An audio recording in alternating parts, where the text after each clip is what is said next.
Pendengar RRI di mana saja berada dan juga pemirsa Jember 1 TV dan RRI Net, cukup membanggakan pembahasan yang disampaikan oleh pengamat hukum Universitas Jember dan juga praktisi pengamat sosial politik dari Universitas Muhammadiyah Jember, bahwasanya dengan kedewasaan berpolitik masyarakat Indonesia menjadi kunci agar pelaksanaan pemilu ini tidak terjebak dengan berbagai konflik. Syukur alhamdulillah pada pelaksanaan hari ini 17 April 2019 pelaksanaan pemilu Pilpres, Pileg, DPD berjalan dengan baik dan lancar. Oleh karena itu sejumlah kajian tadi sudah disampaikan bahwasanya dengan kondisi semacam ini tentu ini menggugah masyarakat psikologis. Secara psikologis hasil survei seperti apa ini sebuah kekuatan dahsyatnya survei. Tetapi kembali sebelum ke hal yang menarik tersebut, mungkin perlu dievaluasi ya satu hal, Bung Aris. Secara umum pelaksanaan yang digelar oleh KPU bersama perangkat lain dalam pemilu 2019 kali ini cukup lancar, cukup baik menurut Anda? Ini biar menjadi sebuah kritikan dan sekaligus masukan yang cukup konstruktif begitu. Oke. Kalau ukuran apakah cukup lancar atau tidak, ya, sampai detik saya bicara di RRI dan Jember 1 TV ini tidak ada persoalan berarti. Tetapi untuk menentukan apakah sukses atau tidak, lancar atau tidak, tentu ya bukan sekarang untuk menentukan, tapi selesai penyelenggaraan sementara dan semua waktu, aksi. Masih sementara waktu menurut Anda? Sementara waktu? Saya kira sementara waktu sukses. Cukup baik ya, tanpa ada konflik maupun gejolak-gejolak tekanan fisik dan sebagainya masih belum ya. Tidak ada chaos, tidak ada chaos, semuanya harmoni. Ya, semua orang bisa melihat data, melihat persentase melalui televisi masing-masing, lalu lalang orang pun juga berjalan dengan baik, tidak ada gangguan apapun, sehingga saya bisa dari rumah ke sini tidak ada hambatan apapun, saya kira. Ya baik, demikian, ya baik. Bung Ito? Iya, persoalan yang menarik itu kan kesiapan KPU gitu. Kesiapan KPU saya kira sudah memang cukup lama ya, tahapan-tahapan KPU dilakukan begitu rupa, tapi yang menjadi sebuah catatan adalah kalau muncul persoalan itu tiba-tiba gitu kan, apakah KPU siap untuk mendadak? Mendadak gitu. Contoh coblosan di Malaysia yang kemarin itu menjadi viral sekali begitu. Nah, pasti ada sesuatu yang secara bijak kemudian KPU dan bersama dengan Bawaslu, otomatis penyelenggara pemilu menyelesaikan persoalan itu sehingga tidak menjadi chaos gitu ya, tidak mempengaruhi jalannya pemilihan umum. Yang kedua, kekurangan kartu suara itu memang sudah diprediksi, tapi kemudian KPU di jajarannya harus melakukan bahwa pergerakan ini harus dipantau oleh PPS dan ini harus dilakukan. Kalau ini tidak, maka akan kemungkinan gitu ya akan betul-betul akan kekurangan, karena bisa jadi di TPS yang satu lebih di dalam satu desa itu harus kemudian ditransfer ke TPS yang lain. Pergerakan ini tidak sederhana sebenarnya. Ada berita acara yang harus ditandatangani. Nah, itu menurut saya kesigapan. Karena apa? Karena kebijakan kemudian harus dalam satu waktu meskipun sudah jam 13 itu masih harus menerima antrian sampai selesai. Ini kan persoalan yang tim pelaksana termasuk cekatan. Nah, itu yang saya maksud. Begitu ini tidak ada masalah, artinya bahwa persoalan-persoalan yang datang mendadak pun penyelenggara pemilu siap menyelesaikan itu. Saya acung jempol untuk penyelenggara pemilu. Luar biasa. Ya, ditambahkan Bung Aris, kalau melihat kemudian tingkat kesadaran hukum pemilih masyarakat secara global atau universal di Indonesia, termasuk menurut Anda, analisa Anda, tidakkah terjebak dengan berita hoax misalkan begitu sampai hari ini? Berita hoax itu kan selalu lalang di seputar kita. Ya. Persoalannya sekarang, apakah mereka terprovokasi dengan berita hoax atau tidak? Masyarakat sudah bisa memposisikan diri, melakukan filterisasi untuk itu meskipun banyak keterbatasan.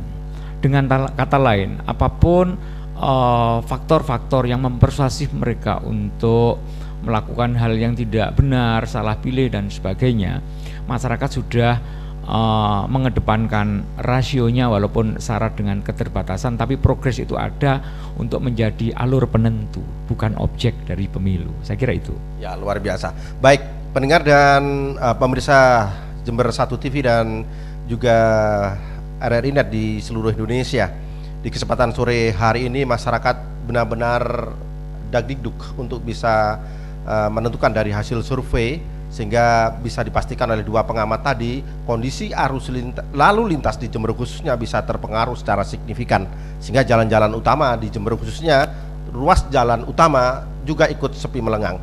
Nah, Bung Aris, mungkin bisa dianalisa menurut Anda sejauh ini tingkat pengaruh sampai menusuk jantung terhadap keberadaan survei di Indonesia yang dilakukan, terutama yang memberikan daya magnet, daya tarik tersendiri adalah pasangan tuh head to head ya, pasangan presiden dengan dua calon 01 maupun 02.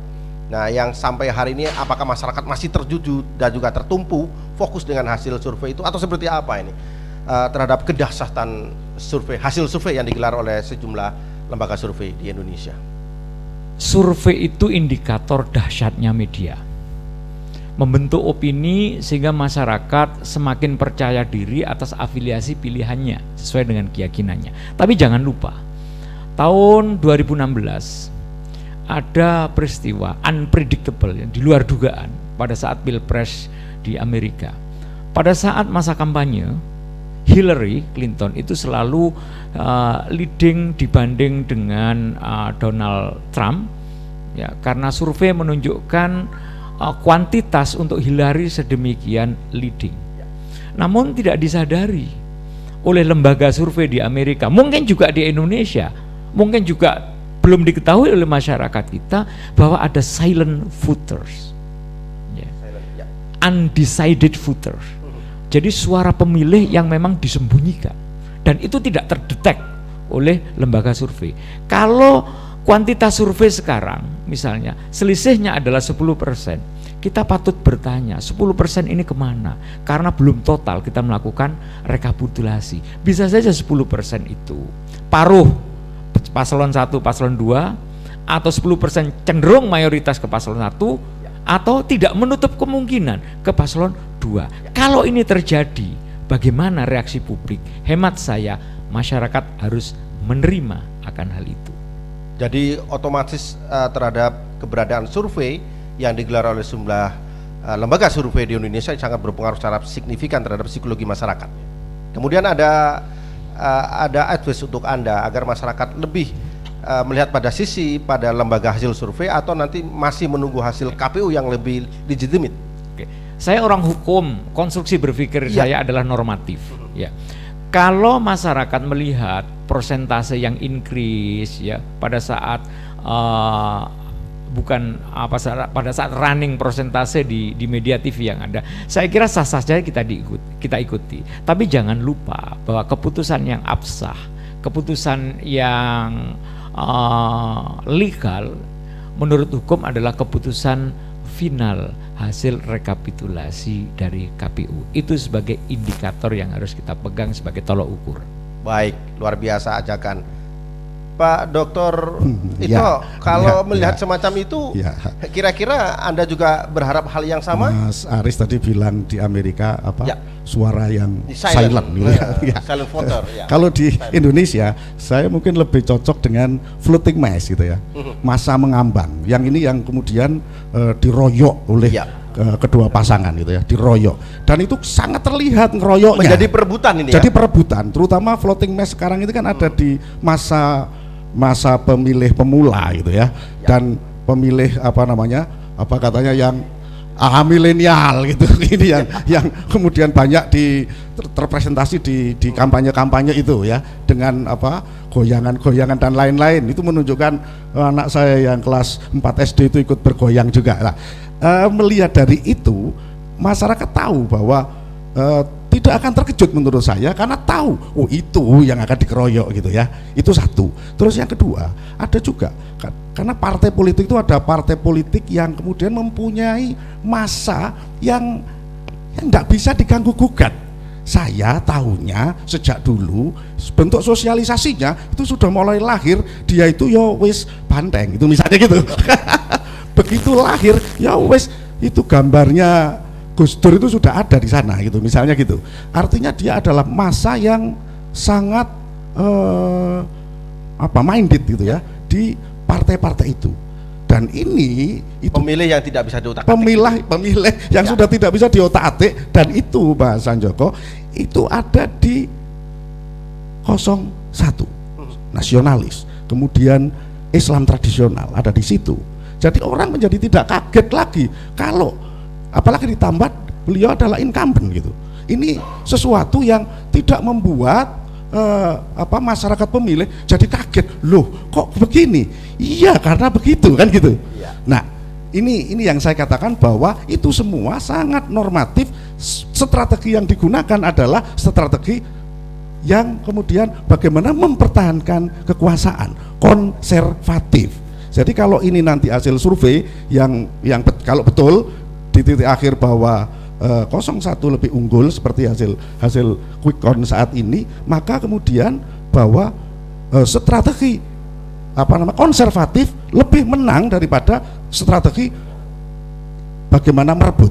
Nah, ini ini masyarakat sangat bisa menikmati konteks pertarungan ini. Maka kemudian tidak kaget dengan hasilnya. Ya, baik. Jadi tidak kaget dengan hasilnya, pendengar dan pemirsa. Jadi kita akan membahas lebih jauh apakah masyarakat nanti terjebak pada sisi lain euforia atau memang ada hal-hal lain yang akan menjadi jurus itu dari dua pengamat yang kita hadirkan pada sore hari ini pada RRI Net dan juga Jember 1 TV. Jangan kemana-mana, masih ada bahasan yang menarik untuk Anda.